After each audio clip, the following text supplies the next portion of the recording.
Hi guys, my name is JP Veneracion and welcome back to my blog. And today, ang blog post natin ngayon ay medyo special, actually very special dahil may kasama ho tayo ngayong isang malupit na online marketer, isang networker na i-interviewin natin, no? At mag-share sa atin ng kanyang mga ginagawang marketing strategy.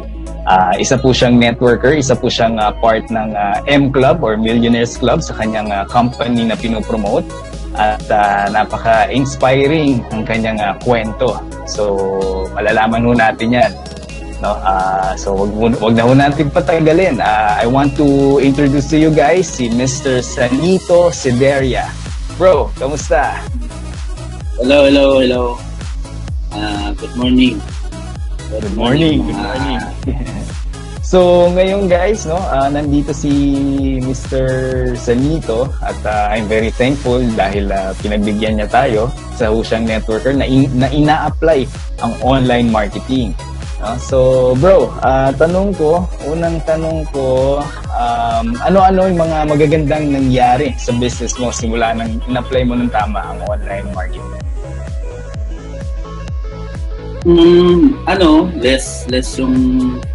Less yung rejection. Tapos mas qualify yung mga nakakausap ko. Mas naging magaan ways ng inviting ko as of now. Tapos nagiging na siya, automated na hindi na unlike before. Pero I'm not saying naman na I think online marketing din yung before yung ginagawa ko. Hindi ko alam kung online marketing ba yun, pero siguro hindi lang proper. Kasi the more na ginawa ko sa online, it's online marketing. Tama ba? Tama ba? Yeah, pwede natin tawaging online marketing, but there's proper way and yung unethical way. Diba? Yun din nga. So, online marketing yung ginagawa ko kaso unethical way. Yun yung ginagawa ko. Kasi, ang totoo lang, kasi nung nag-start ako sa business na sa network industry, una naman talagang ginawa ko is yung mga friends ko, kakilala ko, yun nga, meron ako napapasama kasi hindi naman lahat interested, meron naman interested o hindi lang siguro talaga ng desire sa buhay para maging successful. Hindi agad sila maka-join. Actually, bilang ko narinig yung friends ko na sumali sa sa business ko.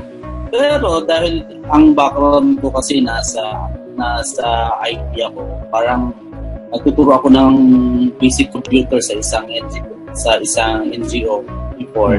So, parang meron na akong idea na sa internet may pera. Okay. Meron, pero di ko alam paano siya i-execute. Kasi nahihirapan ako kung kanino ko maghanap ng information, search.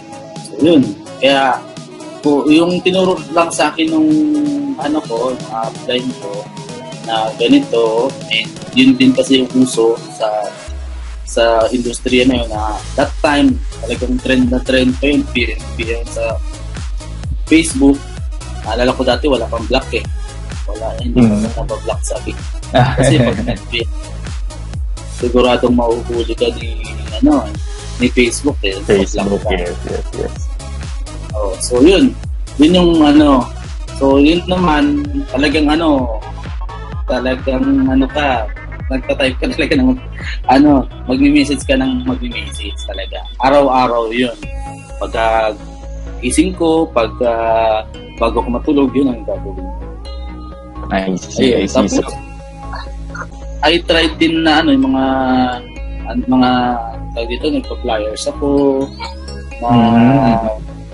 postering ako, ginawa ko yan. Di ko alam kung alam yung idea kayo dun sir sa tinatawag na database. Meron din kaming ganun, database. Yung yes. Mga loading station, Ayun. So yung so paano mo kailan mo na discover at paano mo na-discover yung online marketing? I tried research ang paggawa ng vlog. Nagawa ko na siya before, kaya lang talagang halata ng vlogger yung ginagamit. So gumagawa na ako noon, pero pangit yung content ko, halata itong beginner yung datingan ko, gano'n. Tapos ang story ko doon, wala namang kinalaman sa network. Dati pa, hindi pa ako nag-network, gumawa na ako ng vlog. So may idea na ako na kapag ka-vlog, mayroong pwedeng kumita. And nung pumasok ako sa network marketing, actually, nag-create na ako ng sarili kong website about sa business namin. So para siyang company website, pero ako yung admin. Actually, doon din ako nakarami na nakuha. Tapos, na-meet ko po kayo sa Facebook ata yun. Hindi ko maalala. Friend ko yung kasama ko yung nagturo ng video. Kasama ko siya sa bahay sa Baguio. Sabi niya, tingnan mo to. Pinanood ko. So, nagkaroon ako ng interest. Sabi ko, matagal na ako naghahanap ng Pinoy na magtuturo sa akin. Kasi, may idea ko, may nagtuturo. Kasi tuturo English. Ang hirap naiintindihan eh. Hindi ko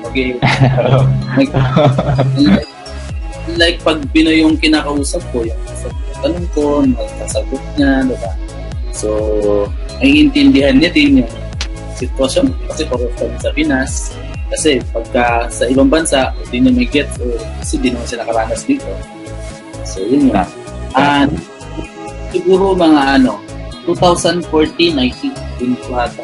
Nakita yung 2014, 2015. 2014 po. I see. So, kumbaga, what made you decide na finally na seryosohin na pag-aralan ng ang online marketing? Hindi, actually, hindi pa ko na decided na rin ako gawin kasi parang pag nakakagawa ako ng website, parang nagiging masaya ako. Parang ganun. Yung feeling na hindi ka naman nag-aral ng professional na website designing. Tapos, alam mo yung tipong pag nakagawa ko ng ganito, nagiging masaya ako. Parang may fulfillment sa nangyari. Yes. Tapos, nagandahan pa nun, nagiging fulfillment, may fulfillment ka ng nararamdaman, nakakatulong pa siya dun sa business. Yun yung the best thing na nangyari. Kasi imagine mo, sino ba naman ako, lalo na sa mga makakilala kung sino ako. Talagang hindi mo akalain na mayroon tong website, tong tao na to, na marunong siya gumawa ng website based doon sa background niya. Tapos, dahil nagawa niya yung website na i-apply na pa into business, diba? So, kaya talagang decided na ko lang, that time na akong alam sino yung lalapitan ko, sino magtuturo sa akin para gawin yun. I see.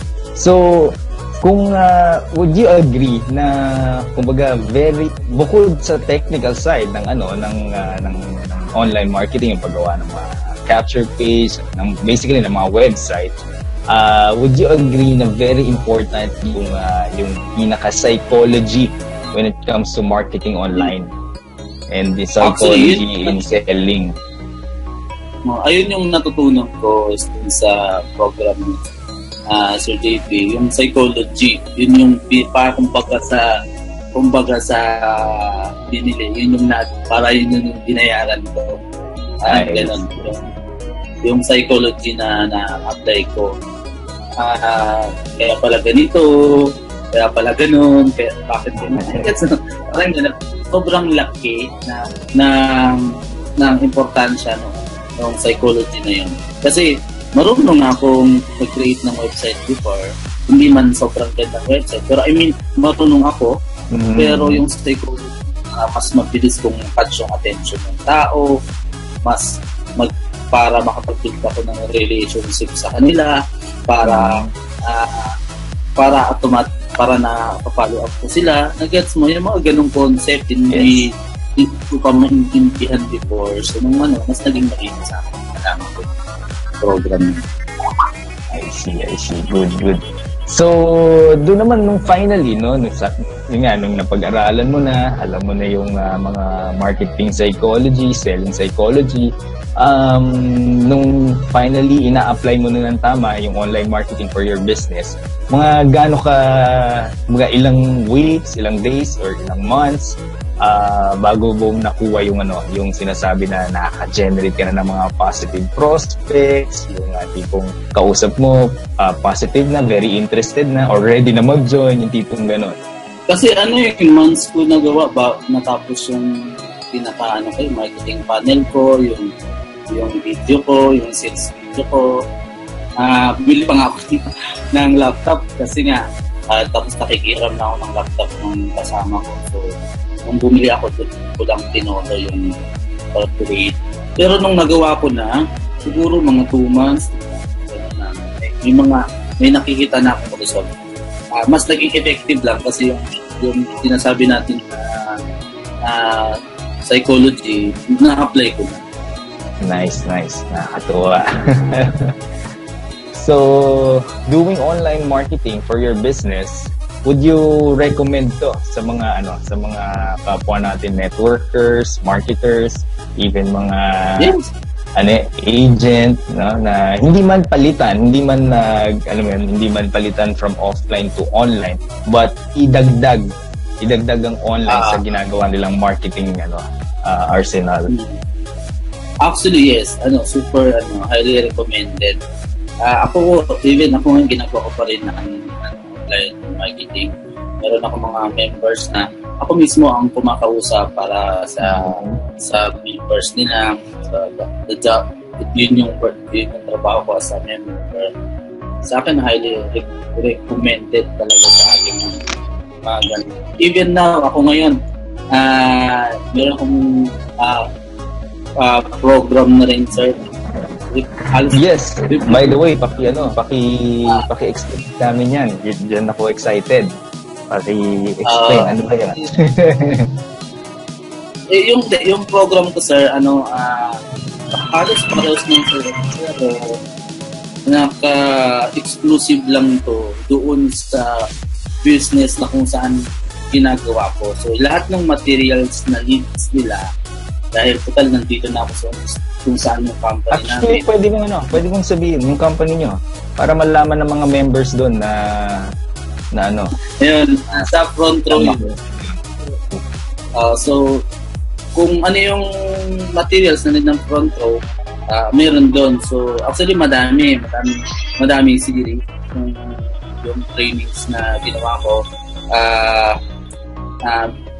Kasi maraming may gusto nung online selling. So, before pa, meron akong online shop. So, tuturo ko yung online shop. Kasi before, hindi ko alam paano tuturo sa kanila yun. So, nung nalaman ko yung trainings mo, paano mag-create ng ganito. So, kung nagawa ko nga yung sales video, so I think kaya ko mag-record para magkaroon ng trainings na gagawin online. Lahat ng materials nandun na need nila pag-set up ng online shop na parang Lazada, parang gano'n. Meron shipping, meron basta lahat po kung ano man ang nasa isip mo na ginagawa sa online shop pag nag-order kayo sa Lazada, parang gano'n. So, ano magiging benefits nun? Kung matutunan nila yon na yung mga front row members, pag-aralan nila yon at magawa nila yun, ano magiging benefits sa kanila nun? Kasi ako, marami akong bias from ibang bansa. Siyempre yung tag-ibang bansa, medyo mahilig sila sa credit card. Hindi sila remittance. So, mas mabilis mong mapabili yung tao using credit card. Unlike sa magpadala siya ng remittance. Pangalawa, hindi mo na kailangang offeran, bumili ka ng ganito, na-mix mo. Dahil nandun sa online shop, binasan niya yung info, yung kailangan niya. Ang gagawin niya na lang, i-click niya na lang yun, bibili siya, ipaprovide niya yung information niya ng card niya. Sales na yun. So, wala akong ginawa, kumita ako. So, yun yung literal na working smart. Yun ang working smart. Tapos yun, lahat yun, lahat ng details na paggawa ng PayPal, kasi meron mga iba, hindi tayo pag-create ng PayPal, hindi alam. So, meron mga ganong step by step.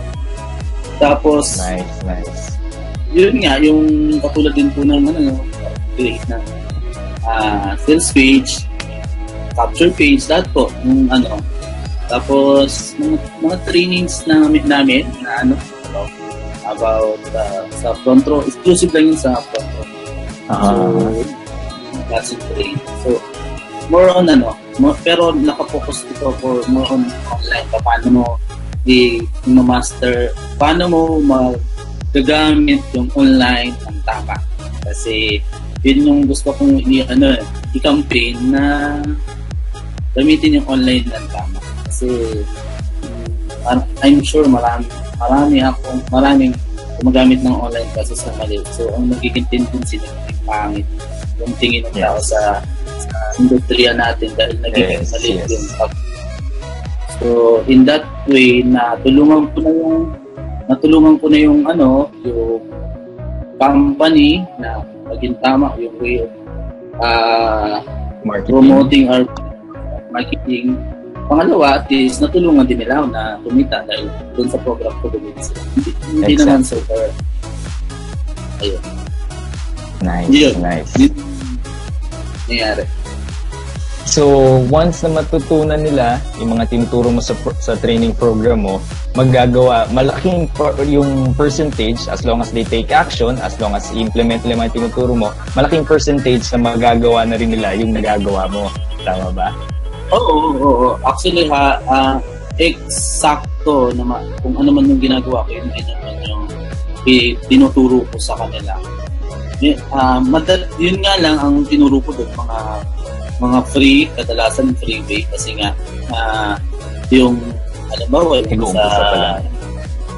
sa mga nag-uumpisa pa lang na hindi naman kaya mag-invest ng posting na may mga bayad, mga tools na may bayad. So mga free yung ginawa ko, which is yun naman ang umpisa kong ginawa. Free lang din naman ako na simula.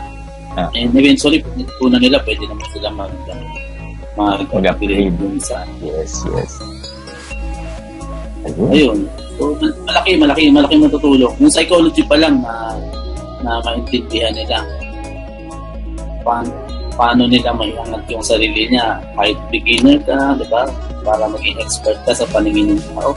Malaking bagay. Yes, yung pala, gusto ko rin itanong yun. So, kasi ikaw, sabi mo nga, nung nag-online marketing ka, kahit kumbaga, may advantage ka kasi meron kang resulta, di ba? Now, dun sa mga baguhan pa lang, bagong members, wala pang cheque, wala pang masyadong results or zero results. Do you think makakatulong sa kanila itong online marketing? Yung sabi mo nga, to position yourself as an expert, yung ganun. Sobrang malalaki maitutulong sa kanila kasi ang tao minsan naghahanap ng resulta bago sumali. Diba? Madalas ganun. Yes. Pero dahil online, nagawa mo yun lang yung magkaroon ka ng sarili mong website, tingin na sagad sa'yo, expert ka na eh. Diba? Yes. Lahat ng tao may sariling website eh. Ako mismo, nung hindi pa ako marunong, pagka may website, tingin ko talaga, di ba tong tao na to? Big time to. Di ba to? Ganun yung tingin. So, hindi to basta-basta. So, kung sa kanya ako sasama, ay swerte ko. Parang ganun yung nangyari. Doon pa lang sa website. What if pa yung content ng website mo nakakatulong sa kanila? Ano pa kaya magiging epekto sa kanila? So, kahit hindi mo banggitin na may resulta ka, the more na nag-share ka ng knowledge, information, nakakatulong mo sa kanila, sa ganung paraan nagiging expert ka sa paningin nila. So yun yung reason kung bakit mo nagagawa ngayon na kumbaga bukod sa ginagawa mo yung offline, bigla na lang meron kang nare-receive na positive inquiries and mga positive prospects na halos gusto na mag-join, halos ready na mag-join. Actually, pagka meron nag-inquire sa akin tapos nakapag-meet up sa office na. Tapos ang nangyari is panood niya na yung video, lahat na nadaanan. Sure yun na sasali. Yun yung nangyayari sa akin, sure yun. Ang madalas na message sa akin, sir, paano ako mag-join, sir, inspire ako sa'yo, sir, tulungan mo. Mga ganun yung mga message sa akin. So parang kadalasan parang marinated na sila, no? Lulutuin mo na lang sa office, ganun. Madalas, ganun nga nangyayari. Alam niya na yung pinag-, parang nako-confirm na lang sa personal. Nice. So any message dun sa mga natin, sa mga fellow front row members mo? Invite mo sila na tungkol sa training program mo para magawa nila yung mga nagagawa mo sa business. Ayun, sa front row pa. Ayun, sa mga, alam ko marami kang visitors na sa JP. Sa mga front row members, yun, try nyo. Na ngayon, malalaman nyo na kung saan ko natutunan. Kay Sir JP ko natutunan yung teach ko na ginagawa ko. Yung sinasabi niya, yung pinag-usapan namin psychology, kay Sir JP ko yung natutunan. Then, try nyo, subukan yung kung gusto mo ng panibagong strategy, pwede mo siyang gawin. So, paano nila malalaman yung details? Saan sila pupunta? Anong website? Punta kayo sa website ko, sanitosidaria.com/trainings. Sanitosidaria.com. O kahit dun lang sa sanitosidaria.com, meron na doon link papunta dun sa training website. Nice. Inspired by you, sir. So doon naman sa mga sa mga kapwa networkers natin. Halos same. Kung gusto mo ng changes, bagong idea, pwede mong gawin. Try yung online marketing.